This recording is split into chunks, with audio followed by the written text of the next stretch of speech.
Hey everyone, আজি আকৌ এটা মিনি ব্লগ লৈ আহিলোঁ গৈছিলোঁ গুৱাহাটীলৈ কিয়নো আমাৰ নেক্সট ডে হায়দৰাবাদ অহা ফ্লাইট আছিলে back to Hyderabad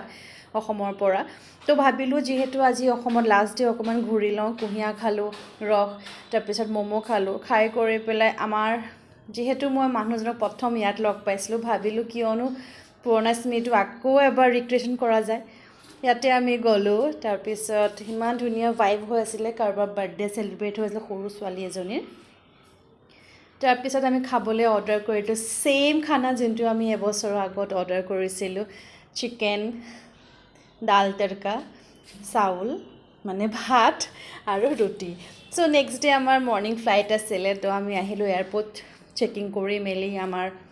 IndiGo flight আছিলে ফ্লাইট লেণ্ডো কৰিলে টেক অফো কৰিলে লেণ্ডো কৰিলে আহি পালোঁহি হায়দৰাবাদ আৰু হায়দৰাবাদত ইমান ধুনীয়াকৈ বৰষুণ দি পেলাই ৱেলকাম কৰিছে